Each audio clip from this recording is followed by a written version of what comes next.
वंदे मातरम। कर्मचारी साथियों, विशेषकर ऐसे साथी जो चुनाव प्रक्रिया में भाग लेते हैं,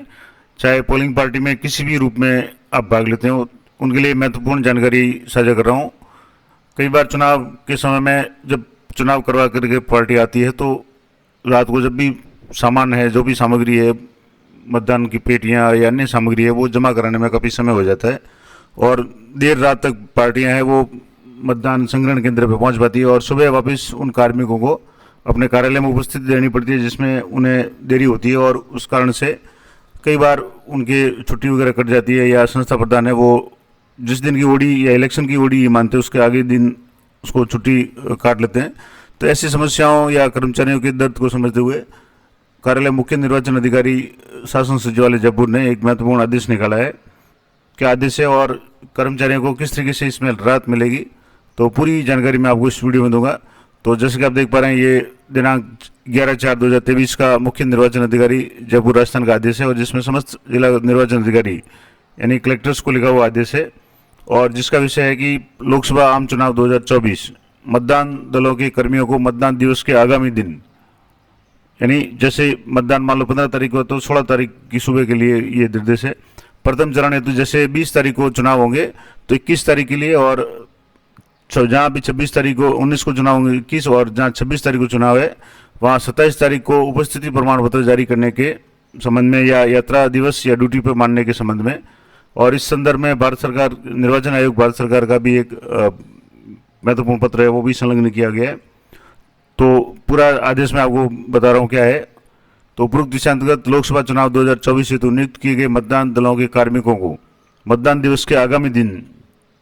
मान लो जैसे इस बार 19 और 26 को मतदान है तो 19 को मतदान समाप्ति के बाद में जब पोलिंग पार्टियां हैं शाम को 5-6 बजे जो भी चुनाव का समय होगा, चुनाव पूर्ण करवा करके सामग्री लेकर के अपने गंतव्य स्थान यानी जो मतदान सामग्री संग्रहण केंद्र है, ज़्यादातर जिला मुख्यालय पे होता है, तो वहाँ पहुँचेंगे। तो कई बार दूरस्थ स्थानों से जब आते हैं तो उसमें देर हो जाती है और रात को 2-3-4 बजे तक पार्टियां हैं वो अपना काम जमा कराने का निपटा पाती है और उसके अगले दिन है उनको अपने कार्यालय में उपस्थित देनी पड़ती है और नहीं देते हैं तो उनके कोई भी CL या कोई भी अवकाश है वो कट जाता है। तो इस संबंध में लिखा हुआ है कि 20 और 26 को चुनाव है तो 27 तारीख को उपस्थिति प्रमाण पत्र जारी करने या यात्रा दिवस या ड्यूटी लीव के रूप में मानने के संबंध में भारत निर्वाचन आयोग नई दिल्ली के दिशा निर्देशों के अनुसार चुनाव कार्मिकों को मतदान दिवस यानी एक तो जिस दिन मतदान हो रहा है या पुनर्मतदान, मान लो किसी स्थिति में पुनर्मतदान हो रहा है तो उस दिवस की प्रक्रिया पूर्ण होने के पश्चात, प्रक्रिया पूर्ण का मतलब हो गया कि जब चुनाव संपन्न कराने के बाद में आप जो भी मतदान सामग्री वो जमा कराते हैं उसके बाद चुनाव सामग्री या EVM मशीनें, VVPAT वगैरह या अन्य चुनावी दस्तावेज सामग्री जमा कराने हेतु मतदान केंद्र से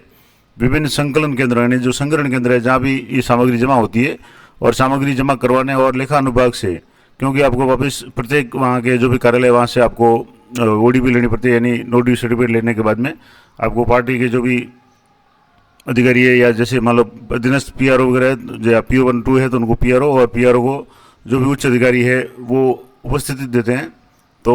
उस समय क्या होता है कि उस सभी कार्य करने के पश्चात चुनाव कार्मिकों को साधनों के अभाव में रात को कई बार 2-3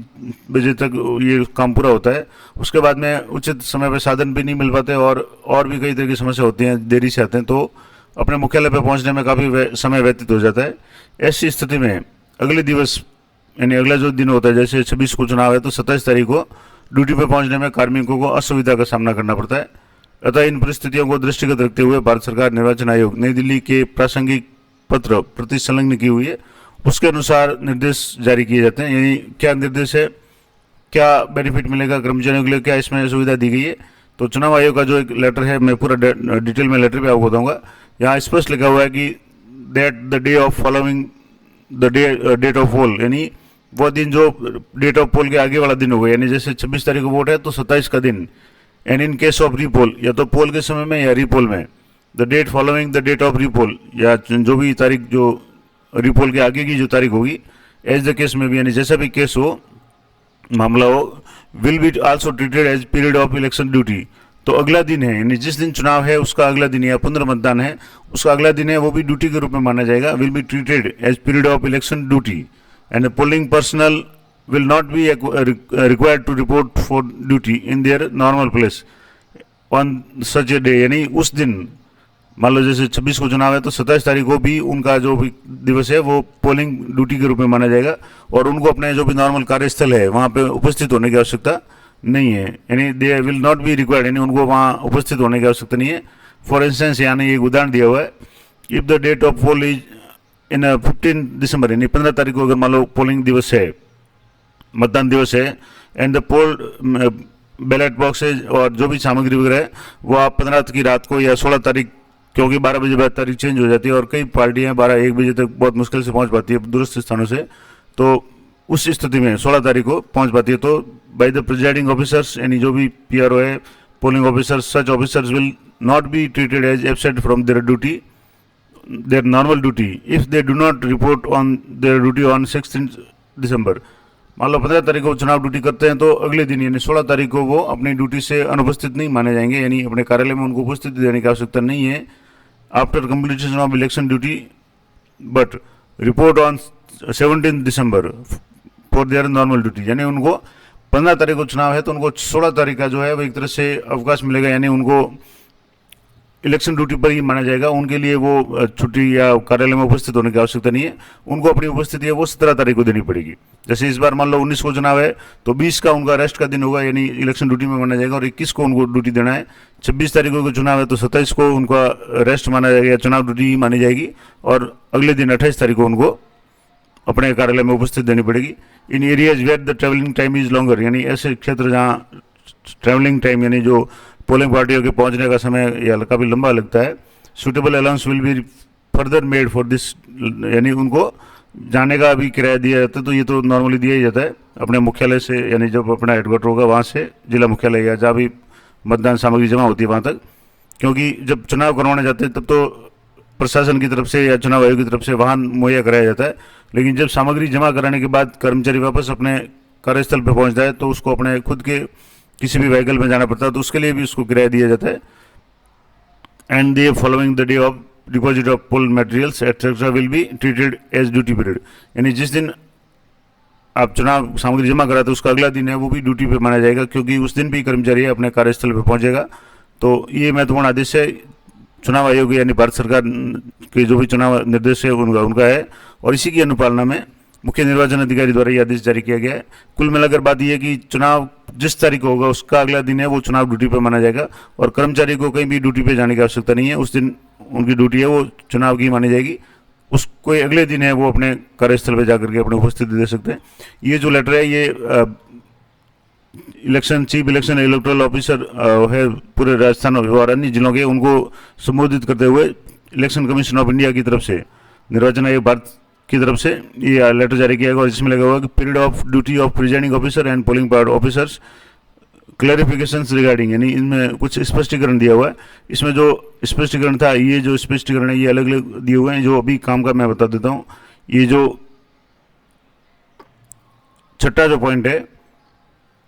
कि after the deposit of sealed ballot boxes and other materials by the polling officers and polling parties, यानी जो भी सील्ड मटेरियल या जो भी मतदान सामग्री है वो जमा कराने के बाद में polling personnels will be have to given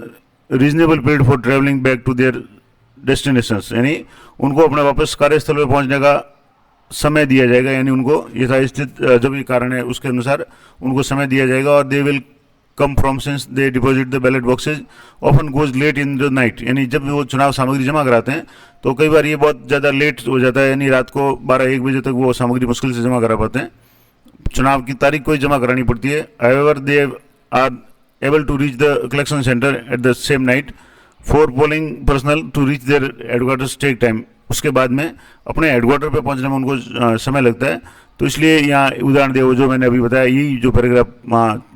Rajasthan चुनाव निर्देशन जो भी है उसने भी ये इस लेटर को या इस आदेश को मेंशन किया है कि मान लो 15 तारीख को चुनाव है तो 16 तारीख को उनको चुनाव ड्यूटी में माना जाएगा, और उनकी अगली ड्यूटी है वो 17 तारीख को दी जाएगी। तो ये पूरा जो आदेश है ये चुनाव भारत सरकार के निर्देशन चुनाव आयोग का भी आदेश है, और इसी की अनुपालना में मुख्य निर्वाचन अधिकारी जो भी राजस्थान सरकार है उन्होंने भी ये आदेश जारी किया गया। तो ये महत्वपूर्ण जानकारी थी कि चुनाव के संबंध में आपको जल्दबाजी करके अगले दिन अपने ड्यूटी पे जाने की आवश्यकता नहीं है। चुनाव आयोग ने इसके संबंध में स्पष्ट निर्देश जारी किए। ये पूरी पीडीएफ अगर आप मान लो जैसे 15 तारीख को चुनाव है किसी स्थल पे और 16 तारीख को आप कार्यालय पे उपस्थिति नहीं दे पाते और 17 को जाते हैं और आपको उपस्थिति के लिए कोई बाध्य किया जाता है, तो आपको अपना जो भी चुनाव का ये लेटर है ये आपको बता देना, अपने जो भी कार्यालय अध्यक्ष या जो भी है उनको ये बता सकते हैं ये आदेश पूरा, और